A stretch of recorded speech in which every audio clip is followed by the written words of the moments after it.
So as you've probably heard before, the mission of St. Thomas School of Law is that we are a Catholic law school dedicated to the integration of faith and reason in the search for truth through a focus on morality and social justice. That is a powerful mission statement, but its implications are not obvious. What does it mean? What should it mean? So, in addition to the usual responsibilities that come with being a law school student, professor, or staff member, at St. Thomas we have an additional responsibility to be wise, careful, and faithful stewards of this mission, which means, as a community, discerning its impact in particular contexts and the direction that it propels us in. This requires ongoing attention and conversation, which is why, among other efforts, we host a Mission Roundtable luncheon each semester. Today, we are privileged to welcome as a speaker someone who reminds us that you really can do anything with a JD degree. Archbishop Bernard Hebda is a native of Pittsburgh. He has his BA from Harvard, his JD from Columbia. He practiced law at Reed Smith. He worked as a canon law in Rome and has had many other pastoral assignments.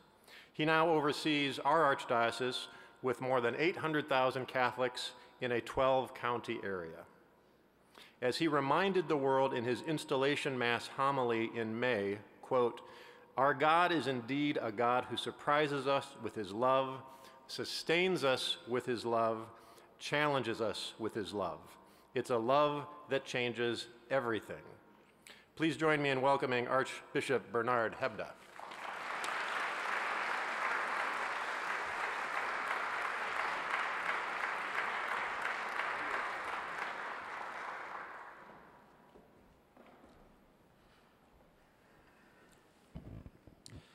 Thank you, Dean Vischer. It's a real privilege and pleasure to be here. I'm a little bit concerned knowing what effect turkey has when I'm watching football games on Thanksgiving, that they've served you all not only turkey, but stuffing and mashed potatoes. But we'll give it a try. As Dean Vischer had mentioned, after I graduated from law school, I worked at Reed Smith in Pittsburgh. And it was really, it was in the time that I was in law school that I discerned that the Lord was really calling me to be a priest. But by the time I graduated, I was up to here in debt. You wouldn't relate to that. And so I realized as I was continuing to discern that I needed to work, and I really tried to put my heart into the work that I was doing as a young associate, a new associate at Reed Smith. But when it finally became clear to me that the sense that maybe the Lord was calling me to be a priest wasn't going away, I decided that I needed to be able to step aside, and the Diocese of Pittsburgh had a pre-theology program, and so I was opting into that. But one of the hardest things was trying to explain to the law firm who had invested time and money in me that I was leaving. So I had to go 3 different levels. And when I went to speak to my advisor, they had assigned an advisor to every new associate, he said, "You want to be a priest? I bet you want to be a Jesuit. Huh? They're so smart." Huh? I said, "No, I think I'm being called to be a diocesan priest." He said, "Oh, fine, go." So then I had to go to the partner who was responsible for new associates. And I told him my story, and he said, "Oh, I bet you want to be a Trappist, huh? How wonderful that would be, and after, in the midst of all of this busyness, to go and just be in silence." I said, "No, I really think the Lord's calling me to be a diocesan priest. Just go." Huh? So the last step was I had to tell the managing partner, and he said, "Oh, a priest, I bet you want to be a Franciscan. Huh? After all of this attention to money and resources, how wonderful that would be to live a life of poverty." And I said, "No, I really want to be a diocesan priest." Huh? So for each of them, even though none of them were Catholic, they all had an idea about what priesthood would mean, or a decision to become a priest. But it's the reverse as well. I'm amazed what people think about the practice of law. So often when people find out that I had been a priest, or that I had been a lawyer before I went into seminary, they kind of make all kinds of assumptions. I bet you found that all of the lawyers you worked with were crooked. I bet there was some unethical or immoral behavior that offended your sense of justice, and so you decided to leave it all behind. Or maybe you're doing penance for the awful things that you did, huh? Or maybe you saw the light. And I can really tell you today that it was none of those. Huh? I really loved the time that I spent practicing law. I was inspired by most of the lawyers with whom I worked, and I left the practice of law only because I believed that the Lord was calling me, asking me to be a priest, that he had somehow and for some reason created me to be a priest rather than a husband, a father, and a lawyer. I've loved my life as a priest, and I'm glad that I figured out that the Lord was indeed calling me to be a priest.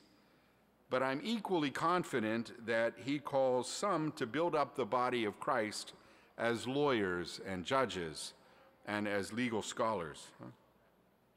I'm not just speaking about those who are going to devote their lives to public interest law, or who are going to dedicate their lives to serving indigent clients, but also about those who do deals, who devote themselves to commercial litigation, or who practice patent law. We all know about those saints who left law to become saintly priests, religious, or bishops, like St. Alphonsus Liguori, St. Charles Borromeo, St. Francis de Sales. We know about all of those, but there are also those who lived saintly lives in the very practice of the law. We have this incredible statue of St. Thomas More, who would have to remind all of you of that each day as you come here. Wonderfully, as he speaks about being the king's servant, but the Lord's first. As was mentioned by Dean Vischer, I had the opportunity I studied canon law, and I worked for 13 years at the Vatican. And I worked in the office that helped the Pope draft legislation. So you all know from your civics courses, there's the judicial, there's the executive, and there's the legislative branch in any government. So in the church, the Pope's all three of those. How nice is that, huh?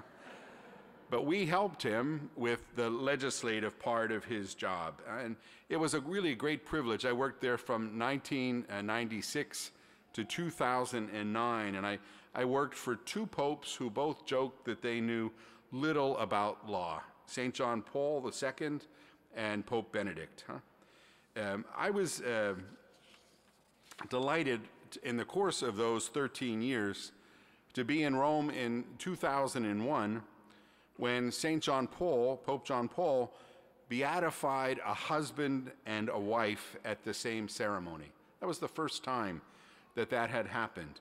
Luigi and Maria Quattrocchi. They're an Italian couple who lived in the first half of the 20th century. Now, what an awful name. Quattrocchi means four eyes, so you can guess what he wore, huh? But anyways, one of the things about this couple, and the Pope John Paul was so excited about being able to hold up examples of lay life, huh? But one of the things about this couple was that they were both very well educated, and that Luigi, in fact, was a lawyer. Pope John Paul, in holding up their example of married life and of dedicated professional lives as well, he really thought that he wanted to emphasize their call to holiness. And so it sounds a little bit gruesome, but he had them disinterred and then reburied at the shrine of divine love, Divino Amore, maybe about 5 or 6 miles outside of Rome. It's a great expanse. It's where Italian families would go on Sundays to have picnics. It's a wonderful place to go for prayer, but also for family life. So the Pope understood this would be a place where there would be lots of families. And he asked that Luigi and Maria be buried there in a prominent way so that their example would be an example that would really make an impression on Italian families. I remember being so taken by their example when I first heard about them. They're a loving couple.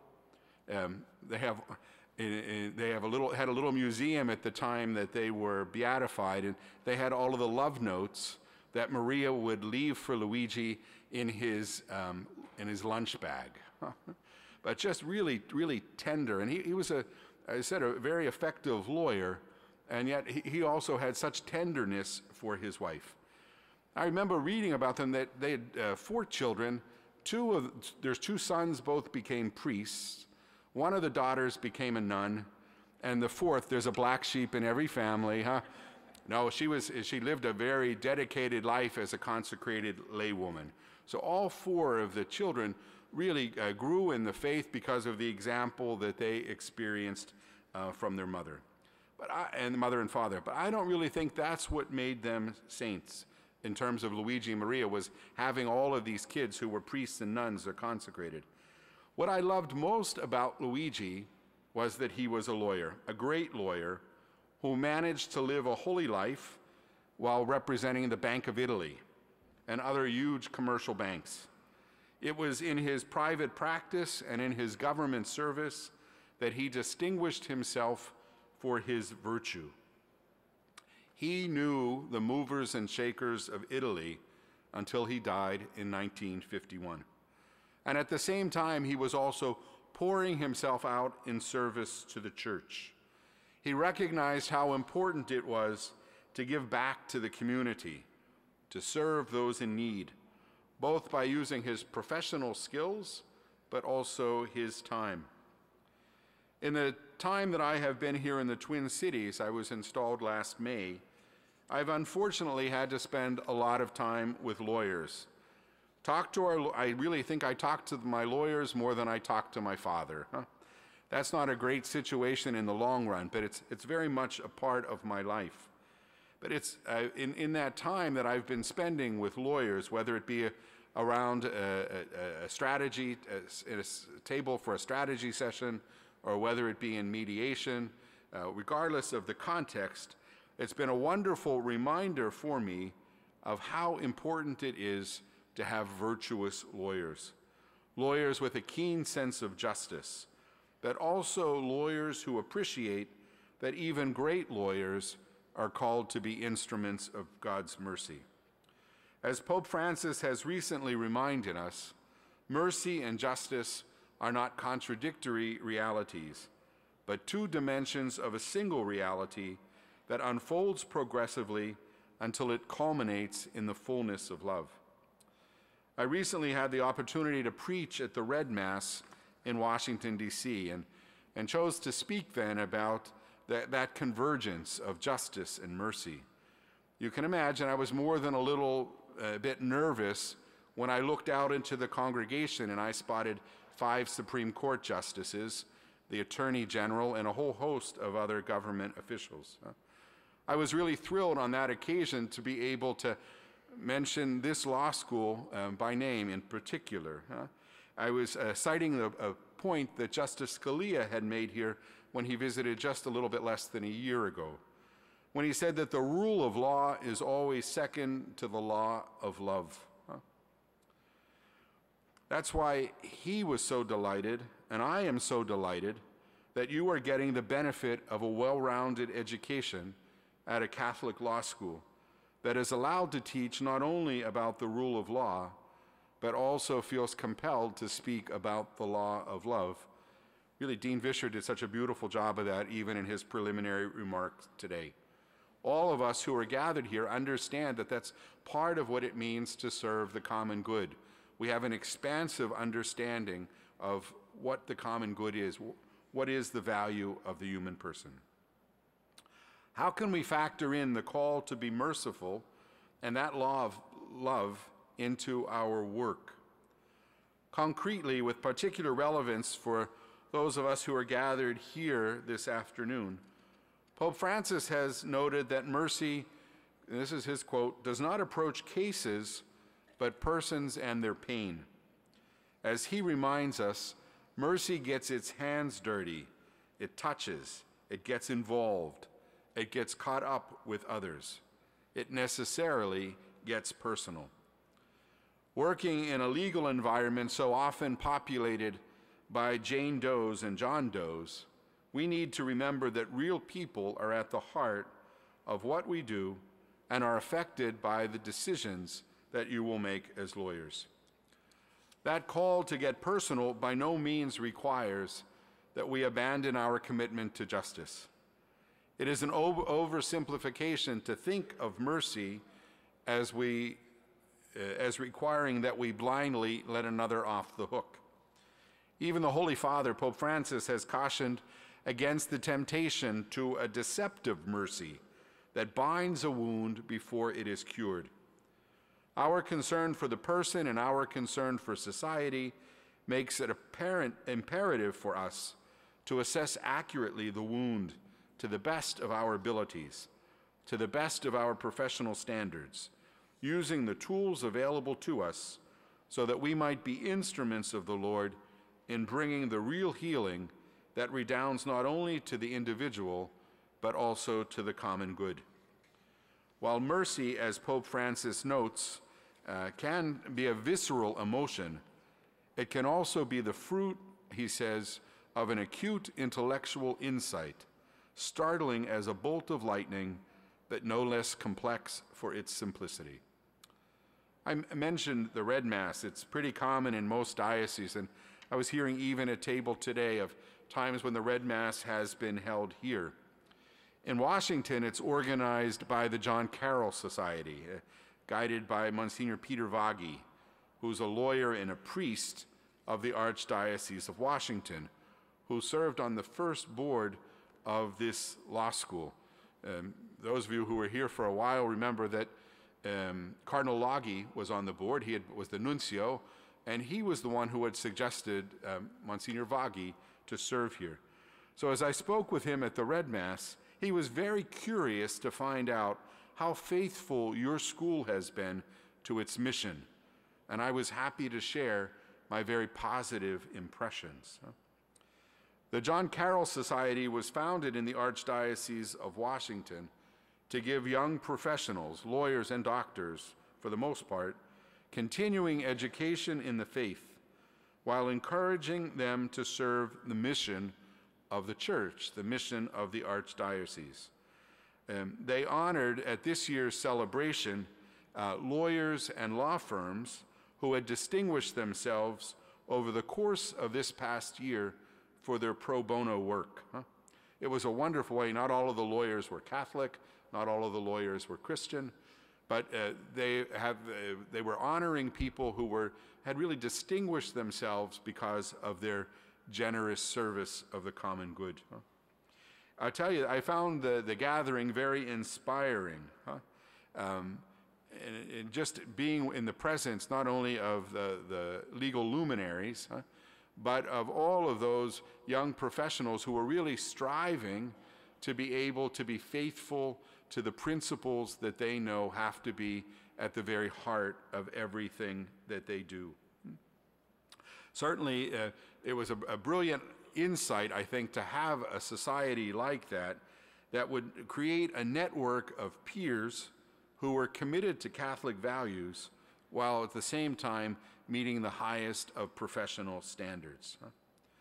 While I'm committed to looking for ways in which the Archdiocese could be of service to those in the legal profession, you don't have to be a rocket scientist to realize that the alumni of a Catholic law school, such as this one, are uniquely situated to support one another in living out in the practice of the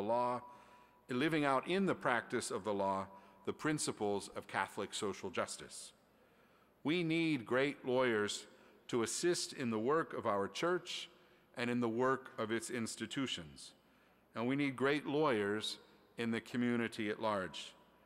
Society needs the sense of justice that you are honing here at St. Thomas, the ability to focus on issues, the ability to see other sides.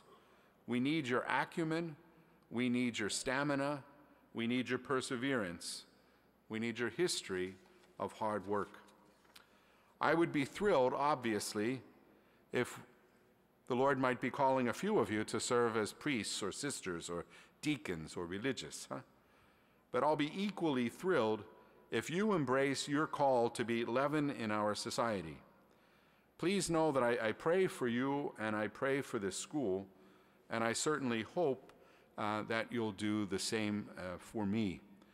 But really, it's inspiring to come here and just to have that opportunity, not only to see so many of you who are interested in how it is that your faith has an impact on your practice of the law. And I know that many of you wouldn't be Catholic, but you still understand how it is that that faith dimension has to inform everything that we do.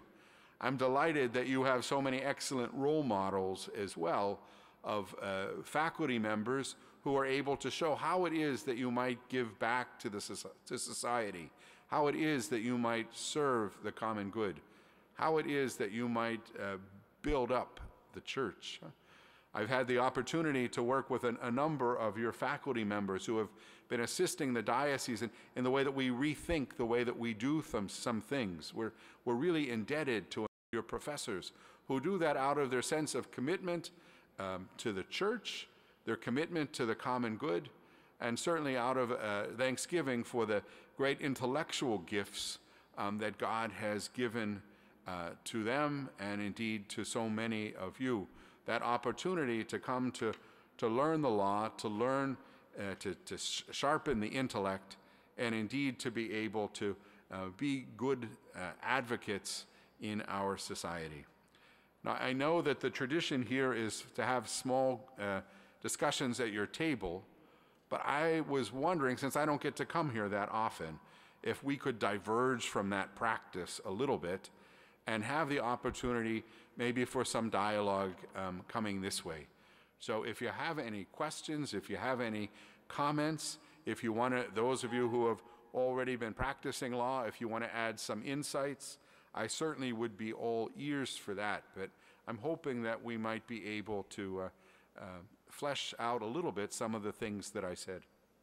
Great. So questions, I have the microphone so you can be heard, and also so if it's an inappropriate question, I can whack you in the side of the head with the microphone. So any questions for the Archbishop? As you're thinking, a question that came to mind as you were speaking, Archbishop, is many of the students in this atrium will end up working for large organizations, whether large law firms, corporations, nonprofit organizations, and they're doing so at a time when trust in institutions in our society is declining markedly. In your experience working with trust issues on behalf of the church, are there lessons in leadership you've learned that might be applicable in terms of restoring trust in institutions for folks who are in positions of organizational influence and leadership? Thank you, Dean. We're still very much a work in progress there. And one of the things that we're certainly trying to do, and that I'm trying to do, is by engaging others in discussions, so that part of leadership is shared leadership and being willing to hear from people with different perspectives. So some of you here in the gathering have been involved in that, have really already been consulted, giving us some great ideas about how it is that I'm being called to lead, how the Archdiocese is being called to lead. So part of it, I think, would be through consultation. The second aspect is also in transparency. And so really being able to recognize in humility those things where we failed, or those areas where we're not really prepared to make decisions, and then to find those people who are able to help us with that as well. So I think in those two things, in consultation and transparency, it gives us a little bit of a roadmap for how that might work in other institutions as well. If you invite me back sometime, I can do a whole thing on Pope Francis and his leadership style. And I've offered that at the university at large. But he certainly gives us those as great examples, but also certainly because we're able to rely on those principles of Catholic social justice, that we're social teaching, that we're able to go back to that wonderful example of Jesus. We have a great role model for all of us as leaders. And I offered a little bit that example of Luigi Quattrocchi today, just to give that, to remind us that someone who's serving in a very high-profile way in those kinds of positions that you were speaking about, that just by offering a witness of integrity is able to have an impact on what's going on in the larger institution, but also is then remembered through the ages too. Excellent. Other questions? Don't let the turkey take effect. Thank you very much for your remarks. You mentioned, even in this follow-up comment, the word called a couple of different times. So there's two ways that you've used it. One is, you said, in ways that we are called to lead. And then much earlier in your talk, you were speaking of specific, almost vocational callings. Both are ways that each one of us continue to think about and discern in our lives. But I wonder if you could speak into that notion of calling and how you hear, how you listen, how you discern on an ongoing basis. Great. Thank you for the question. I suspect it's my Catholic upbringing that I have a strong conviction that each one of us has a calling. Each one of us has a call that's very specific.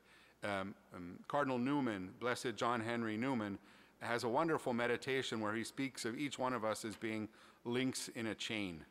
And so God, in his great plan for the universe, has a place for each one of us. So in the big sense, there's a plan for each one of us that we want to, as best we can, discern what that is. And that's in those big life questions.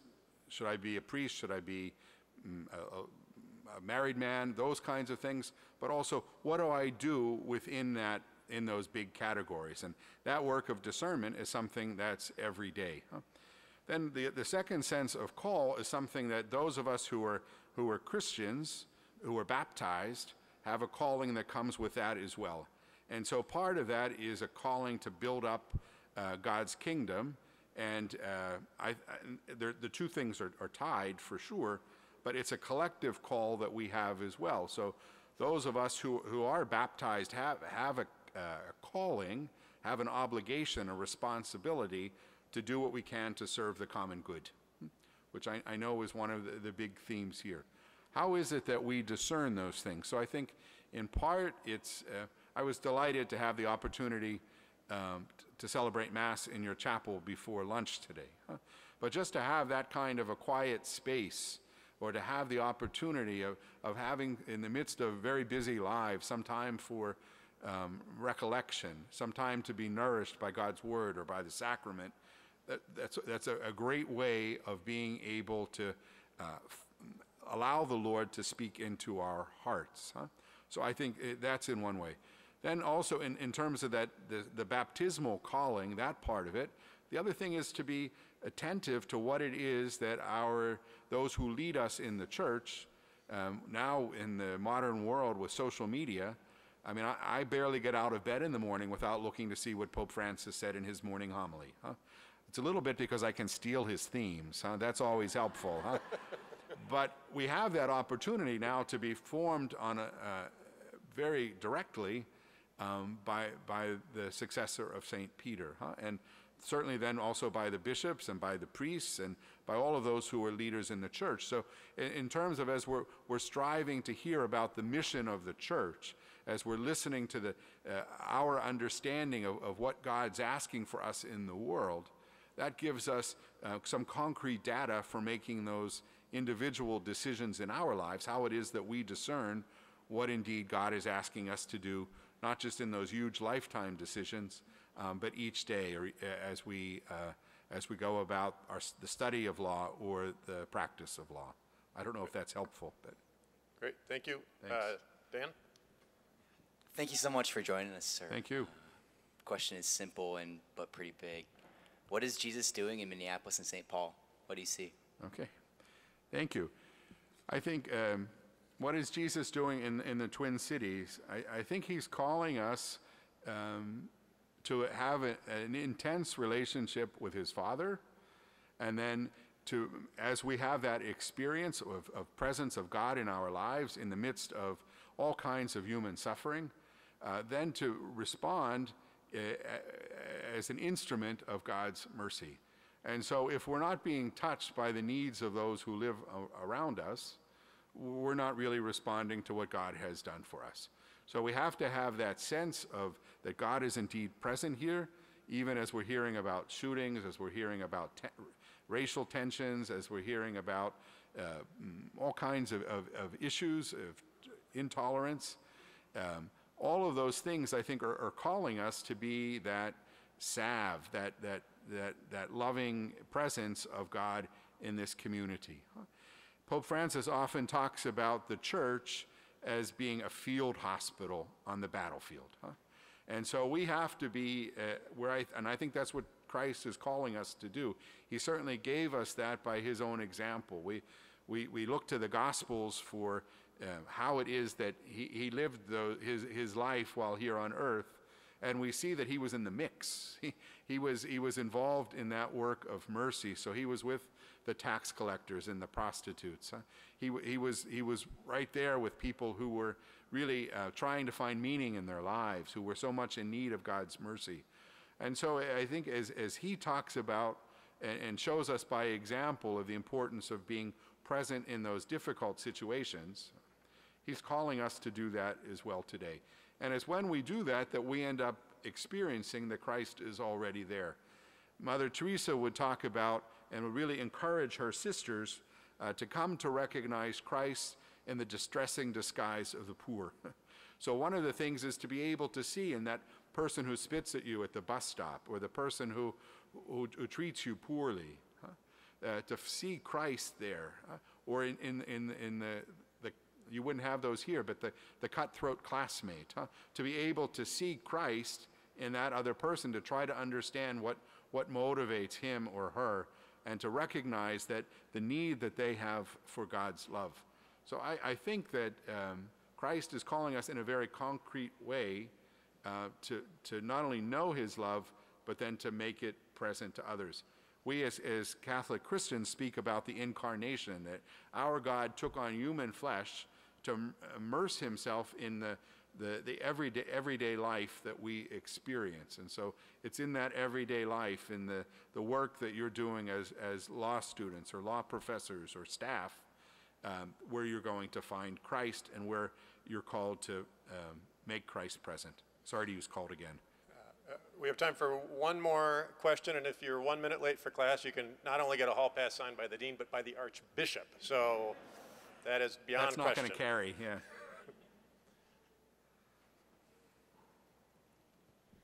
So as law students, we spend a lot of our time preparing for what we're going to be, what we're supposed to do, and it's a very future-looking position to be in life.